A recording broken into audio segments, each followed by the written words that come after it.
All right, so your ex is avoidant. Let's go ahead and get into what that means and what you might need to do as we go ahead and proceed through this process of perhaps connecting with them, dealing with the breakup, perhaps talking about reconciliation, etc. There's a lot that we could talk about here if your ex has an avoidant attachment style. So let's get into this because I'm sure you don't want to miss any of this and potentially make any mistakes that could set you back.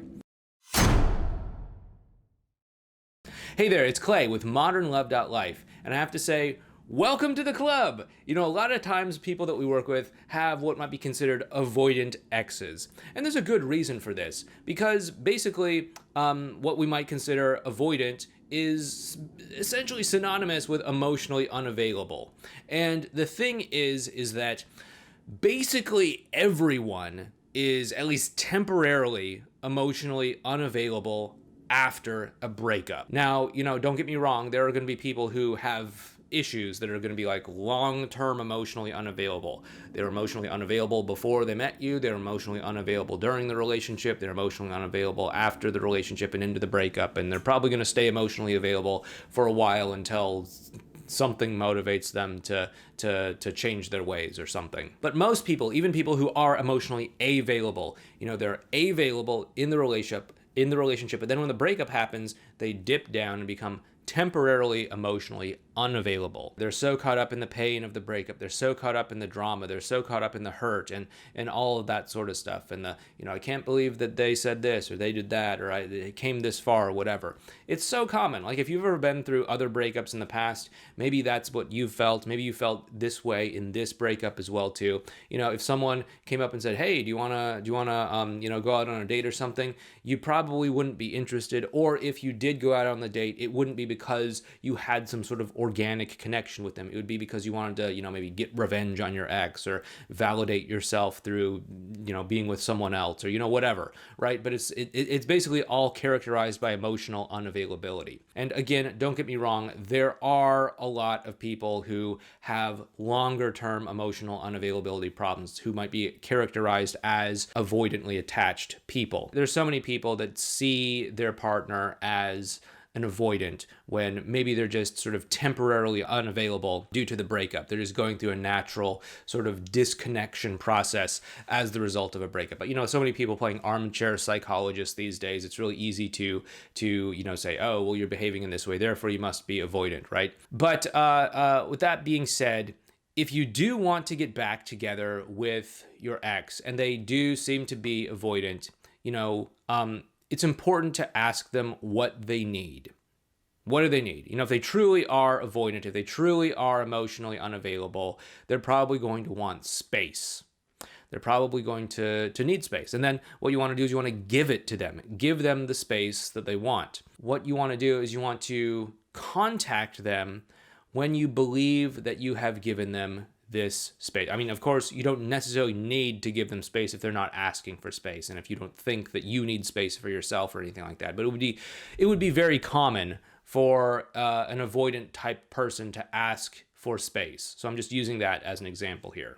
And by the way, it's not like you need to always do the no contact rule the way that other people on YouTube are suggesting that you always do the no contact rule. I don't believe that. I think there are definitely times and places for no contact, and I don't think that everyone needs to do no contact. But with that being said, if you ask them what they need, and they say, I need some space, give them space. And when you believe that you have given them enough space, whatever that means. Like if they say, hey, I need a month, then, give them a month. But if they say, I just need space for a while, go ahead and give them space for a while, whatever you think that means. Like if you give them 2 weeks and it feels like it's been a long time for you, maybe that's been enough time for them too. And it makes sense to just reach out and contact them at that point. When you do reach out, it's important that you are patient.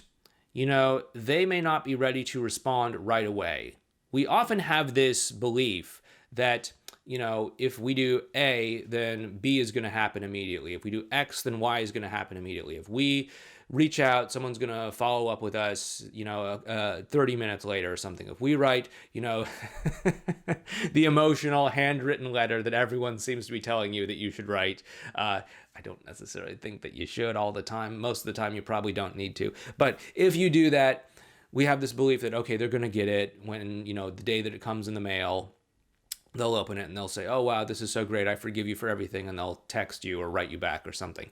It doesn't always work in that simple way, especially if they truly are emotionally at that avoidant level. They might take the message in, the contact in, but they might need some time to process it. They might need some time to let it soak in. They might need some time to think about how they feel about it and then respond in a few days or a week or something if they really need to process their feelings and they really need to feel it out. As that happens, and as you do start to get back into communication with them, you might need to, gently nudge them if it's been, a fair bit of time and you still haven't heard anything from them. Again, we don't want to really twist their arm and put on a lot of pressure, because oftentimes avoidant people, especially dismissive avoidant people, will, shut down emotionally if they feel as if control or freedom is being taken away from them. And so we want to be careful about nudging them. So what we might consider doing is circling back and just saying something like, hey, I imagine you probably got that letter. No pressure to respond to it. I don't want you to feel like you have to respond to it or anything like that. Just wanted to, check in and see how you're doing, or just wanted to, touch base with you and share this one thing with you. I just wanted to let you know that, I understand it's complicated trying to figure out how we fit into each other's lives, but, I'm not trying to twist your arm into something that you don't want to do. I just want to connect with you, or, something like that. As you do start to actually develop connection with one another, it's important to start building an emotional connection with them on that emotional level. We want to do this by relating and rewarding on an emotional level, not necessarily over heavy and intense things like our relationship or how deeply I feel for you or anything like that, but just like, oh, wow, you felt that way when that thing happened. Like I would have felt the same way, or I was in a similar situation once and I felt this way, or whatever, right? And as you start to develop that rapport, that connection, that's when the two of you start to build that emotional bond. And as that starts to develop, you can then leverage that into getting back into a commitment together. But you don't want to go right for the jugular here. You don't want to go right for the commitment right off the bat, because if there's not that emotional connection in place, it's going to come across as too much too soon. They're going to shut down. They're going to wall you out. They're going to pull back. And we don't want that to happen. So we have to get the connection in place first. Once the connection is in place, then you can really leverage it to get the relationship that you want.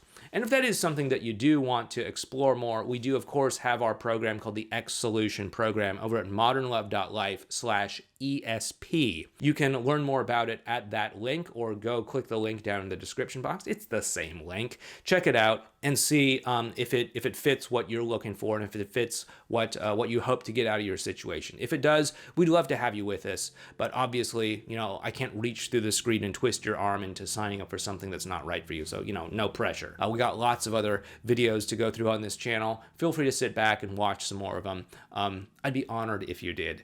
If you like this video, please subscribe and please hit that notification bell. You can do that right over here. Take care, and I'll talk to you in the next one.